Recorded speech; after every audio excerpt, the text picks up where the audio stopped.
CSku, berjumpa kembali dengan manusia Madasu di Easy Film. Baiklah, berikut ini gua akan meringkas cikal bakal sejarah komunitas punk di Cina. Mereka dianggap sebagai komunitas punk paling solid di dunia, meski keberadaannya tidak disukai oleh pemerintahan. Oke CSku, sebelum kita mulai seperti biasa, kita intro dulu guys. Manakah kita mencari manusia, membotakkan mata, mengosongkan jiwa. Saya kesunyian, tak lagi kau dengar. Inilah saatnya engkau melihatnya. Ikutlah bersamaku, berjalan bersamaku, dengan apa membara, dengan asap bermakna. Marilah harapan jadi kenyataan. Marilah harapan jadi kenyataan. We're gonna revolt, we're gonna destroy. We're gonna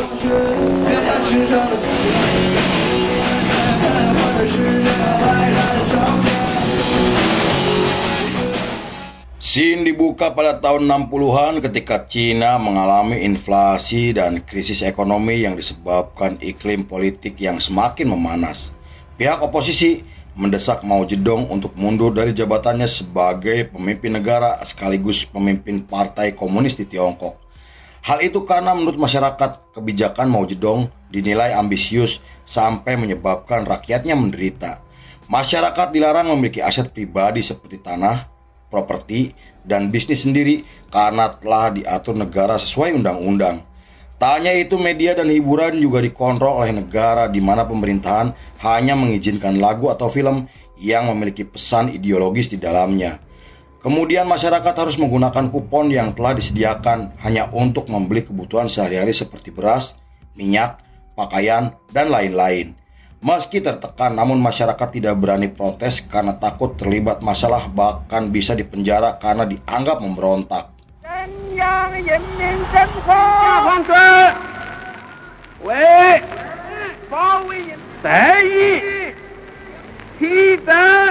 Kebijakan kontroversi Mao Zedong bisa dilihat dari latar belakangnya yang seorang petani dan penganut komunis radikal.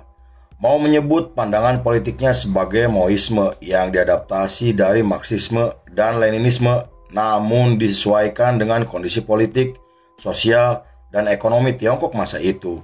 Mao ingin menjadikan Tiongkok sebagai negara yang tidak tergantung dengan kekuatan asing baik ekonomi maupun militer. Partai Komunis Tiongkok juga memiliki peran sentral dalam semua aspek karena semua perintahnya merupakan hal mutlak yang tidak bisa dibantah. Namun setelah Mao Zedong meninggal pada tahun 1976, mantan Perdana Menteri bernama Deng Xiaoping diangkat sebagai pemimpin untuk menggantikan Mao Zedong. Deng sendiri adalah salah satu pemimpin dari gerakan revolusi dan telah menjadi anggota dari Partai Komunis Tiongkok. Ia dikenal dekat dengan Mao Zedong dan bisa dibilang sebagai tangan kanannya atau orang kepercayaan dari Mao Zedong. Meski begitu, sikap Deng sangat berbeda dengan Mao yang digambarkan oleh banyak orang sebagai seorang diktator. Ia memiliki pemikiran yang lebih terbuka untuk menjadikan Tiongkok sebagai negara maju dan lebih modern. Hal itu terbukti dengan perubahan sistem yang salah satunya mereformasi kebijakan ekonomi. Ia juga mengizinkan negara asing untuk bekerja sama dalam melakukan investasi di negaranya. Sayangnya peningkatan ekonomi hanya bisa dirasakan oleh kalangan menengah ke atas karena menurut data yang dirilis oleh media Cina pada tahun 1980, lebih dari 2 juta penduduk Cina masih hidup di bawah garis kemiskinan. July 1977, it saw the return of 7... 一个是主观是共产党员，既然当了实行杂念，不能够。 Pada pertengahan 80-an, periode tersebut digambarkan sebagai era reformasi Tiongkok di mana pemerintahan mulai membuka diri terhadap budaya barat yang membuat musik pop dan rock akhirnya masuk ke negara tersebut. Lagu milik band barat seperti The Beatles, Bob Dylan, dan The Rolling Stones kemudian menyebar ke seluruh Cina melalui kaset bajakan dan stasiun radio ilegal.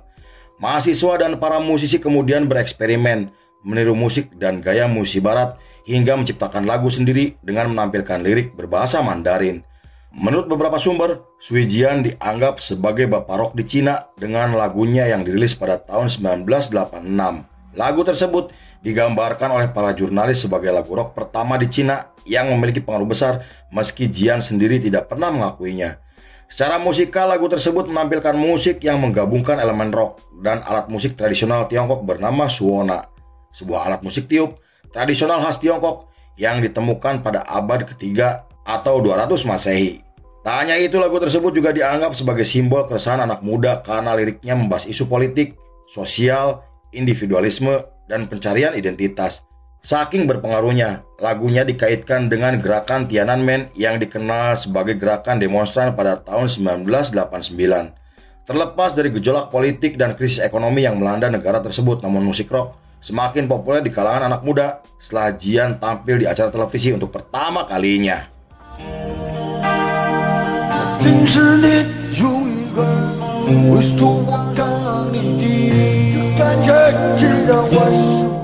Sejak saat itu, ribuan anak muda Tiongkok mulai merubah penampilannya seperti rocker dengan memanjangkan rambutnya, memakai aksesoris, memiliki tato, dan mengenakan pakaian serba hitam yang terinspirasi dari personil band Eropa dan Amerika. Bahkan banyak musisi di Cina menjadikan subkultur rock sebagai simbol perlawanan terhadap budaya mainstream yang membuat mereka dianggap berbeda dengan masyarakat pada umumnya. Kemudian pemilik klub di kota Beijing mulai mengundang beberapa band rock yang sedang populer di kalangan anak muda seperti Tang Dynasty, Black Panther, dan masih banyak lagi. Namun di tengah ketenaran musik rock yang semakin meningkat, pemerintahan mulai membatasi musik rock karena dianggap berbahaya dan akan merusak moral anak bangsa.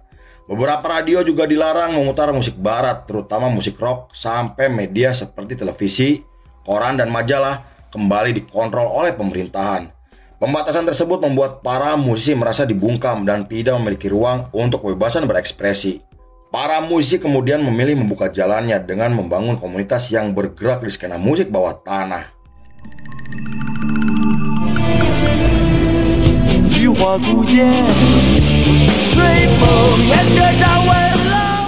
Pada awal tahun 90-an, pengaruh musik punk akhirnya masuk ke Cina untuk pertama kalinya setelah toko musik di Beijing menjual kaset bajakan band punk seperti Sex Pistols, The Clash, Ramones, dan Dead Kennedys. Para mahasiswa juga mulai menjual majalah musik dan kaset bajakan yang mereka dapatkan dari teman mahasiswanya yang sedang belajar di luar negeri. Hal itu membuat subkultur punk dan budaya barat semakin menyebar ke seluruh Cina karena sangat disukai oleh kalangan anak muda. Menurut artikel yang ditulis oleh Wikipedia, lahirnya komunitas punk di Cina bukan dari sebuah revolusi, melainkan dari kegelisahan anak muda yang ingin hidup bebas tanpa tekanan dari siapapun termasuk pemerintahan. Selain tertarik dengan musik punk dan budaya barat, anak muda Tiongkok ingin mencari jati diri di tengah tekanan sosial dan politik yang sedang terjadi di negaranya. Saat itu mereka terus menggaungkan semangat punk hingga menjadikannya sebagai salah satu subkultur paling berani di Cina.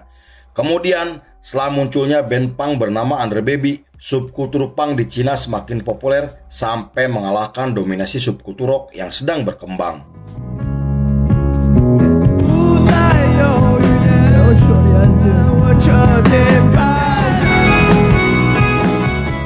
Under Baby sendiri, atau yang juga dikenal sebagai Underground Baby, adalah band punk asal Beijing yang dianggap sebagai pelopor untuk skena punk di negara tersebut.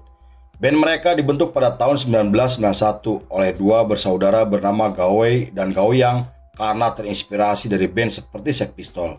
Kemunculan mereka langsung menarik perhatian banyak orang karena menampilkan musik yang keras dengan karakter punk yang sangat ikonik. Mereka kemudian terus menyebarkan pengaruh punk, budaya barat, dan ideologi anti-otoriter melalui lagu yang mereka ciptakan. Mereka juga mulai membangun citranya sebagai band pemberontak untuk menentang sistem yang dianggap menindas atau merugikan rakyat kecil.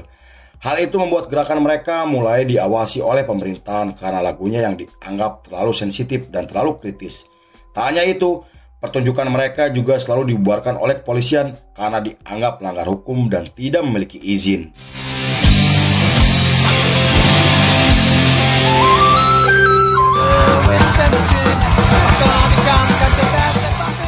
Pada tahun 1995, ketenaran subkultur punk di Cina mulai mencapai puncaknya setelah Under Baby merilis satu lagu yang kemudian muncul dalam album kompilasi.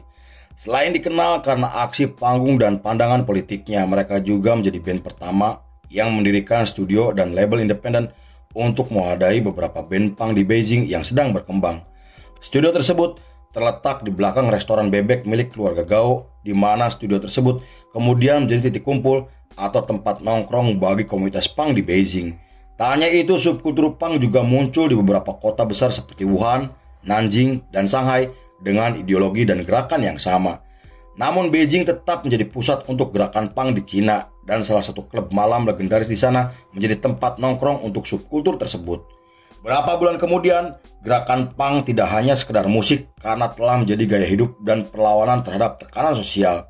Beberapa dari mereka juga mulai mengadopsi penampilan khas street punk dengan menggunakan jaket kulit, sepatu boots, rambut runcing yang terinspirasi dari band seperti The Casualties dan Total Chaos.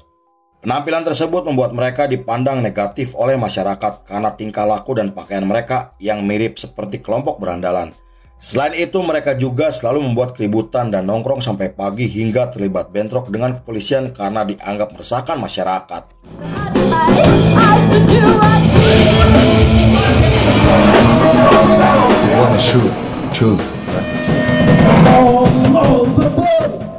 Pada tahun 1999, gerakan punk semakin meluas setelah Underbaby merilis album pertamanya yang diproduksi oleh label sendiri. Album tersebut menjadi album punk klasik yang memiliki pengaruh besar dan menginspirasi banyak band generasi berikutnya seperti SMGB, Brain Failure, Dimmerg, Gamblit, dan mereka adalah band yang membawa peran penting dalam identitas punk di Tiongkok. Tak hanya itu, ketenaran Underbaby sampai menginspirasi seorang perempuan bernama Gia untuk membentuk band punk bernama Hang on the Box. Band tersebut menjadi band punk perempuan pertama di Cina dengan gaya feminis punk yang dipopulerkan oleh band punk Amerika bernama Bikini Kills yang dikenal karena membawakan lagu yang membahas hubungan dan isu seksual. Di periode tersebut, gerakan punk mulai dianggap ancaman oleh pemerintahan Cina karena bertentangan dengan norma dan identitas negara yang berhaluan komunis. Karakter punk yang keras dan selalu menyuarakan kritik sosial membuat pemerintahan kesulitan untuk mengontrol pergerakan mereka. Meski mereka bergerak di jalur independen, namun mereka berjanji tidak akan tunduk kepada budaya mainstream yang semakin mendominasi. Mereka juga berkata tidak butuh validasi atau tampil di acara televisi karena mereka tetap memegang teguh prinsip anti kemapanan. Selain itu, banyak band punk yang mulai berani berbicara tentang tekanan politik sampai kebobrokan sistem pemerintahan terkait masalah pendidikan. Mereka kemudian menciptakan lagu mengenai ketimpangan sosial, kapitalisme, merasa diasingkan, dan kontrol sosial yang mereka sebut sebagai subversif.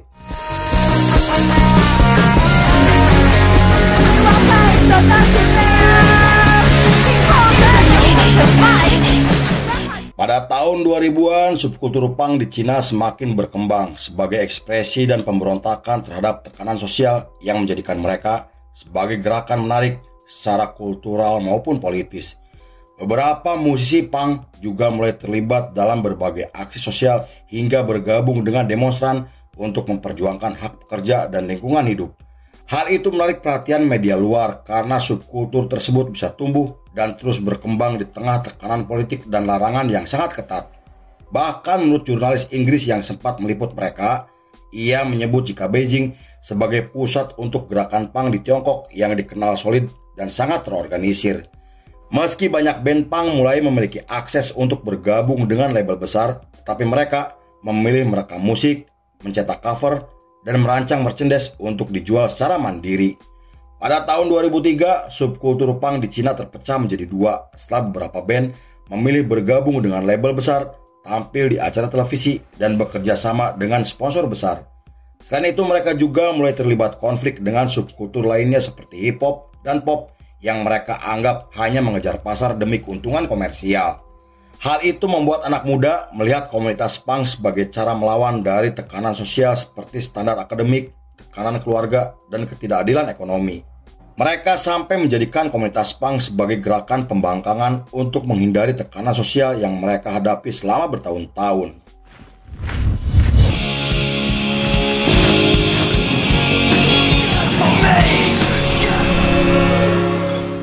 Kemudian untuk membuktikan jika mereka tidak butuh bantuan media mainstream, band seperti Brain Failure merilis album pertamanya yang membuat gerakan punk di Cina mulai dikenal secara internasional.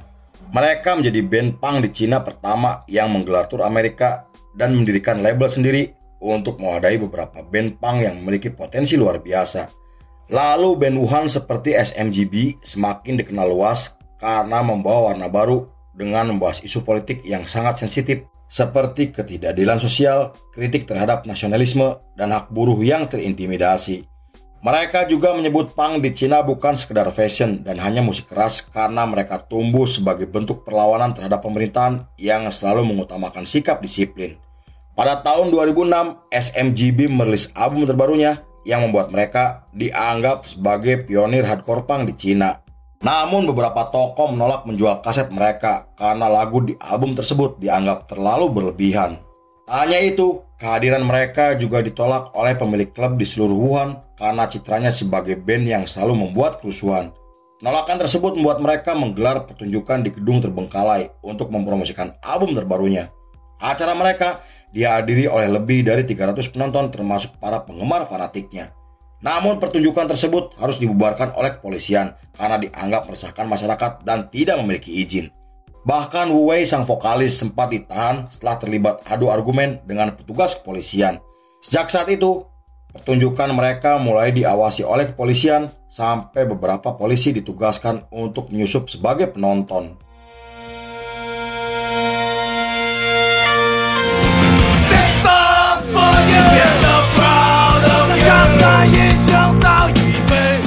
Kemudian ketika Cina terpilih sebagai tuan rumah ajang Olimpiade pada tahun 2008, pemerintahan memperketat larangan event musik untuk menghentikan pergerakan subkultur punk yang semakin meluas di Cina. Banyak pertunjukan musik dan festival punk dibubarkan oleh kepolisian karena dianggap akan mengganggu keberlangsungan Olimpiade yang digelar di kota Beijing. Hal itu membuat beberapa band punk mulai menggunakan simbol dan bahasa terselubung untuk berkomunikasi atau bertukar informasi. Mereka kemudian mulai bercampur dengan genre lainnya seperti post-punk, ska punk, dan hardcore karena sama-sama bergerak di skena musik bawah tanah. Pada tahun 2010, subkultur punk di Cina semakin dikenal secara internasional setelah muncul film dokumenter yang membahas kehidupan dan pergerakan mereka. Tak hanya itu, salah satu klub di Wuhan juga dianggap sebagai klub legendaris karena menjadi tempat nongkrong atau event musik komunitas. Meski gerakan mereka selalu dipantau oleh pemerintahan, namun subkultur tersebut terus berkembang dengan munculnya band-band baru. Wuhan juga digambarkan sebagai pusat untuk gerakan punk di Cina sampai dijadikan film dokumenter yang dirilis pada tahun 2021. Sampai saat ini, gerakan punk di Cina masih aktif dan terus konsisten di tengah gejolak tekanan politik yang semakin tidak karuan. Seorang punk sekaligus pemilik klub bernama Juning menyebut jika gerakan punk di Cina sebagai gerakan punk paling solid di dunia dan yakin jika gerakan punk di Cina tidak akan pernah mati meski keberadaannya tidak disukai oleh pemerintahan. Lalu film pun selesai.